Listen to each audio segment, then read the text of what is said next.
friends, welcome back my channel. I am Neha. You're watching Believe in Therapy. So today's we are discuss about for orthopedics.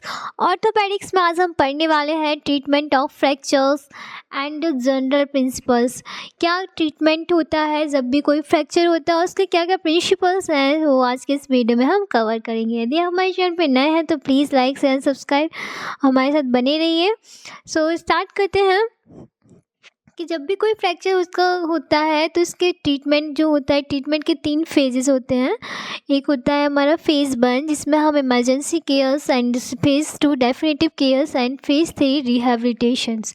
Means emergency cares क्या होता है, जब भी कोई patient आता है, emergency होती है, कोई भी एक्सीडेंटल केस होता है या कोई इमरजेंसी आईसीयू का केस होता है, तो उसमें हमें क्या ट्रीटमेंट देना है वो आज के इस वीडियो में हम कवर करेंगे। तो इमरजेंसी केयर होता है at the site of accident. Means क्या होता है, जिस एरिया पे एक्सीडेंट हुआ है, जिस भी साइट पे एक्सीडेंट हुआ है, तो वहाँ पे हमें क्या प्रिंसिपल्स को फॉलो करना है, कैसे हमें वहाँ पे ट्रीटमेंट करना है वो देखेंगे। तो जब भी किसी एरिया पे एक्सीडेंट होता है तो जब भी एक्सीडेंट होता है किसी एरिया पे, तो हम उस एरिया पे हमें कुछ प्रिंसिपल्स होते हैं, उन्हें फॉलो करना चाहिए। जैसे कि एक होता है राइस, नेम से RICE। राइस मीन्स होता है, R से means rest of the part by splinting. Means जिस भी एरिया पे फ्रैक्चर है तो उस एरिया को हमें स्प्लिंट के थ्रू रेस्ट देना है, मीन्स सपोर्ट प्रोवाइड करना है। एंड सेकंड पॉइंट है हमारा ice therapy. Ice therapy means होता है जिस भी एरिया पे पेन है, मतलब फ्रैक्चर है, वहाँ पे पेन भी होगा तो स्वेलिंग भी होगी, तो उसे कम करने के लिए वहाँ पे हम आइस का यूज़ करते हैं।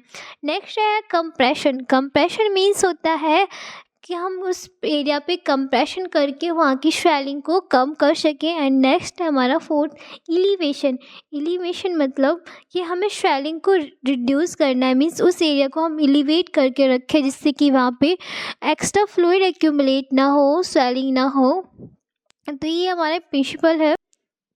जब भी कोई पेशेंट है जिसे इमरजेंसी केयर हमें प्रोवाइड करनी है, तो सबसे पहले हमें याद रखना है कि जो पेशेंट है उसका जो रिंग है, बैंगल्स है, कुछ भी उसने ज्वेलरी पहन रखी है, उसे हमें रिमूव कर देना चाहिए। एंड हमें उस एरिया पे स्प्लिंट का यूज़ करना है। जैसे कि हमने न्यूज़पेपर मैक्सिमम होते हैं सबके पास, मैगज़ीन हो गई, कोई भी ऐसा पार्ट, मतलब कोई भी ऐसी चीज़ है जो आर्टिकल्स है जिससे हम सपोर्ट कर सकें। मीन्स जैसे कि पिलो हो गया एंड वुडन प्लैंक हो गया, बैम्बू हो गया, अम्ब्रेला हो गई, स्टिक हो गया, कोई भी एनीबॉडी ऐसी कोई चीज़ है तो हम उसे यूज़ में ला सकते हैं।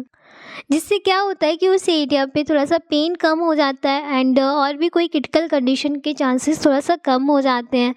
और हम जैसे कि हमने एरिया को सपोर्ट कर दिया है तो उससे और अदर एरिया इंजर्ड नहीं होंगे।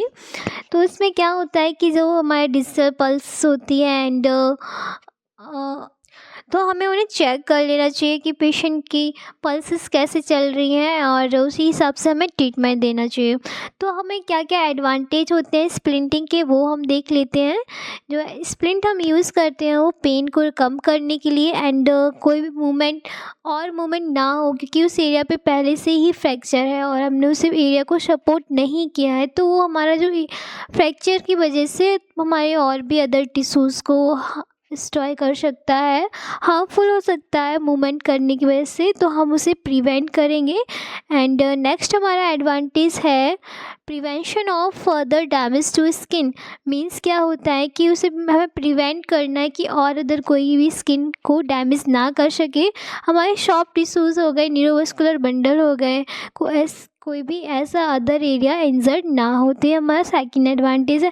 थर्ड एडवांटेज है हमारा prevention of complication such as fat embolism and hypovolemic shock. Means क्या होता है, ऐसे बहुत सारे कॉम्प्लिकेशन हो जाते हैं फ्रैक्चर की वजह से कि वहाँ पे वो फैट एम्बोलिज्म देखने को मिल जाता है। फैट एम्बोलिज्म मीन्स होता है हमारे ब्लड का ही एरिया थोड़ा सा थ्रोम्बोसिस फॉर्म करने लगता है हमारे ब्लड वेसल्स में, जिससे कि हमारा ब्लड सप्लाई स्टॉप हो जाती है, रुक जाती है, जिससे पेशेंट को और क्रिटिकल कंडीशन हो सकती है। नेक्स्ट है हमारा transportation of the patient made easier. Means जब हमने स्प्लिंट का यूज़ किया है जिससे कि पार्ट वो बहुत ज़्यादा सपोर्ट हो गया, तो हम उसे आराम से ट्रांसपोर्ट कर सकते हैं कोई भी पास के हॉस्पिटल तक। तो ये हमारे एडवांटेज थे। और जब भी हम आइस का यूज़ करते हैं तो वो इमीडिएटली हम एक्यूट कंडीशन में आइस का यूज़ कर सकते हैं, क्योंकि आइस का यूज़ करने से वहाँ का जो भी पेन है, स्वेलिंग है, वो कम हो जाएगी और जो भी इन्फ्लामेटरी सेल्स होते हैं वो रिलीज़ होंगे, इससे कि वहाँ का इन्फ्लामेशन हो वो कम हो जाए। और हम क्रशिंग आइस का यूज़ कर सकते हैं, पैक यूज़ कर सकते हैं, ice pack, polythene bag use कर सकते हैं, जैसे कि यदि कोई हमारा पार्ट जो भी इंजर्ड है उस एरिया पे हमें आइस का यूज़ नहीं करना है, और क्योंकि वहाँ पे इन्फेक्शन के चांसेस और हो सकते हैं, इसलिए हमें उस एरिया को स्टाइल करके किसी पन्नी से, किसी भी चीज़ से कवर करके फिर आइस का यूज़ करना है। नेक्स्ट कंप्रेशन होता है। कंप्रेशन में क्या होता है कि हम किसी बैंडेज के थ्रू वहाँ पे थोड़ा सा प्रेशर अप्लाई कर सकते हैं उसी एरिया पे, एंड उस एरिया पे प्रेशर अप्लाई करने से वहाँ का जो पेन है, स्वेलिंग है, वो कम हो जाती है। नेक्स्ट पॉइंट है हमारा एलिवेशंस।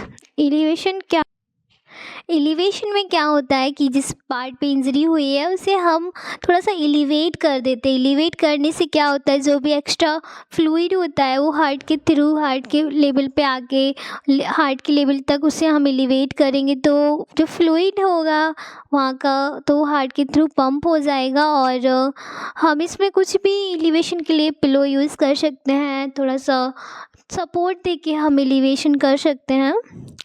नेक्स्ट है इन द इमरजेंसी डिपार्टमेंट। अभी हमने जो देखा वो साइट ऑफ एक्सीडेंट में था कि जब भी एक्सीडेंट होता है तब हमें क्या करना है, और अब नेक्स्ट हम देखते हैं एमरजेंसी डिपार्टमेंट।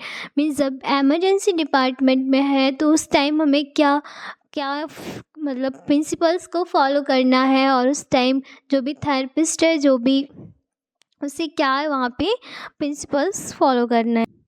जब पेशेंट इमरजेंसी डिपार्टमेंट में होता है तो वहाँ पे हम लोगों का एक ही मेन मोटिव होता है, पेशेंट की लाइफ सेविंग करना। मीन्स हमें जो भी इमरजेंसी मीन्स बहुत ज़्यादा क्रिटिकल कंडीशन, तो उस टाइम क्या करना है, इमरजेंसी डिपार्टमेंट में हमें पेशेंट को क्विकली असिस्मेंट प्रोवाइड करनी है लाइफ सपोर्ट के लिए, एंड चेक करना है कि पेशेंट की ऐसी तो कोई कंडीशन नहीं है कि वो लाइफ थ्रेटनिंग इंजरी हो, हेड इंजरी हो, चेस्ट इंजरी हो, एब्डोमिनल इंजरी हो।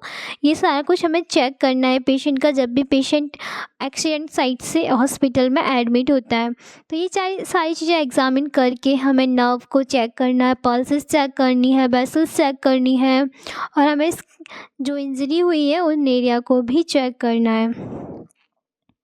चेक करने के बाद हम पेशेंट को एक्सरे के लिए बोल सकते हैं, एक्सरे करा सकते हैं, और हम बैंडेज का यूज़ कर सकते हैं, स्प्लिंट यूज़ कर सकते हैं। और हमें ये भी चेक करना है जो पेशेंट आया है एक्सीडेंट साइट से, उसका जो स्प्लिंट है वो ऐसा तो नहीं है कि बहुत ज़्यादा टाइट होने की वजह से उसका जो नर्व सप्लाई है, ब्लड सप्लाई है, वो स्टॉप हो जाए, तो हमें वो चेक कर लेना चाहिए।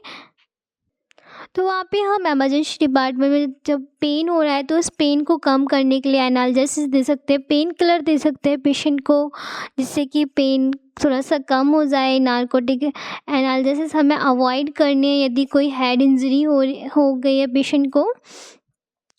तो और ये सारा कुछ हमारा इमरजेंसी केयर के लिए ट्रीटमेंट का प्रोवाइड था, एंड जो भी इमरजेंसी टाइम हमें जो ट्रीटमेंट देना है वो इसमें था, जैसे कि हम वुडन प्लैंक यूज़ करते हैं, जैसे कि इसमें हमारे चैप्टर्स में दिखाया है। क्रैम्पर वायर स्प्लिंट यूज़ करते हैं, थॉमस स्प्लिंट यूज़ करते हैं, इनफ्लेटेबल स्प्लिंट यूज़ करते हैं, हेड हेल्टर स्लिंग यूज़ करते हैं। ये सारी जो स्लिंग्स हैं, जो स्प्लिंट है, ये हम इमरजेंसी डिपार्टमेंट में यूज़ कर सकते हैं, और जो हमने अभी पढ़ा था वो हम जिस एरिया पे एक्सीडेंट हुआ वहाँ पे यूज़ करते हैं।